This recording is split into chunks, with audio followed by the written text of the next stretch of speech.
Okay, some of you may be going through the process of deciding which model 1300 to choose. I will share my experience. I chose this as a Trophy X. The reason I bought Trophy X because I didn't want certain things and I wanted other things that didn't come with different models. So for example, I didn't want the radar cruise controller, which is here. I didn't really need that. I predominantly want to ride this off-road. I did not want the electronically adjusted windscreen. This is a manual adjustment, just flip up and down, which is fine with me. I either need the screen up or down. I wanted a sports suspension, which Trophy X comes with standard. I wanted the crash bars, which Trophy X comes with standard. I wanted off-road tires, which it comes with. I wanted a enduro pack, meaning the nicer sort of foot pegs. Also the brake lever that's adjustable. So it comes with this model. I didn't want the big rear rack. I didn't need it. So I didn't really need the center stand. Side stand is fine with me. So these are all the things I did not want. But there are certain things that I did want, such as a larger windscreen, winglets, the two sets of winglets that come with, for example, a trophy, standard trophy. And I can tell you that even though I ride off-road mostly, and I like to ride off-road mostly, getting there is quite noisy. So with this screen, even in the up position as it is now, you get quite a bit of wind noise and buffeting.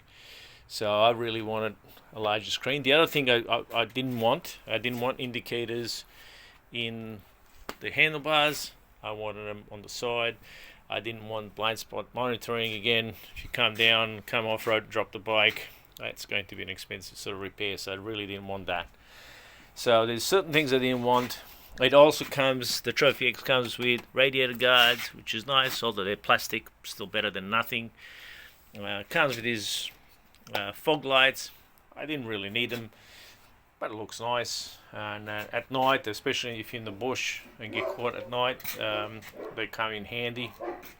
So there's all these things that it comes with handlebar risers as well. I didn't put them on. I don't need them. 6'2", and this works quite well for me. I just rotated the bars about 20 degrees. It comes with 0 and you got 10, and I just rotated them a little bit more to 20 degrees. And it comes with a bracket to remove the passenger foot pegs and holds the acro muffler. So that's what it comes with. So that's what I've found. Oh yes, the other thing that Trophy X comes with is little short enduro levers. Very nice. I quite enjoy these levers, and it still comes with your navigation preparation. Still comes with cruise control. Still comes with heated grips. All the creature comforts for those longer trips.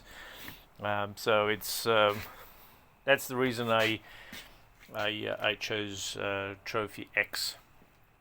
One thing, oh yes, and it comes also with the enduro, slightly thicker and longer enduro bash plates.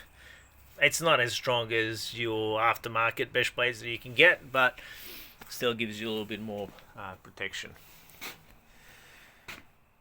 Right, that's it. It's I've done about 600 Ks, a couple of days. I had 3 days, went on a couple of longer rides.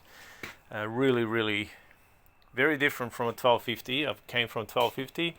I had 1250 for 4 years and I've done 100,000 Ks. Been everywhere. Done a lot of off-road, and it's been a brilliant bike. So I hope this bike will be just as good and serve me just as well. but it is a very different motorcycle to ride. Certainly you can feel the power difference. You just, it feels smaller. I swapped with a friend of mine who has an Africa Twin. He's ridden a 1250 before, and he said, "Oh, you know, this is very different. It falls in the corners so quickly on the road. It just feels different. Still a big bike, still a heavy bike." I measured the weight. Just so do you know, the weight of this bike with the crash bars, with this enduro pack in its form with full tank of fuel, is 254 kilos.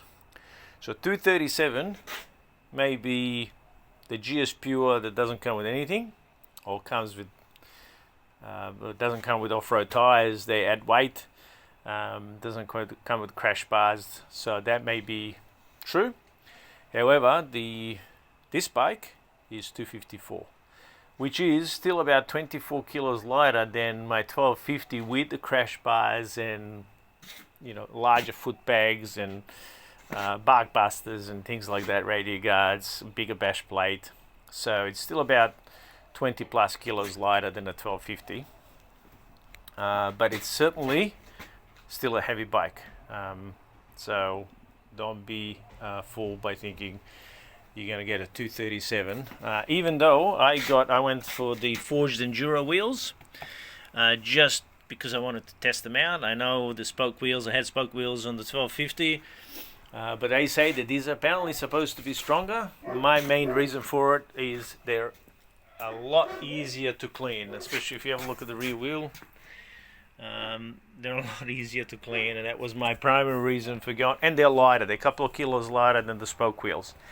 So that, taking into that account that they're lighter, the bike still comes at 254. So, you know, I think it's still a big bike. So, so that's it. If you have any questions, ping me, put in the chat. I'll be happy to answer them. But I will be now going through the installation of the SW Motec Pro Side carriers and their waterproof pannier bags. So that will be next. I will record the video on that. All right, hope you have a great day.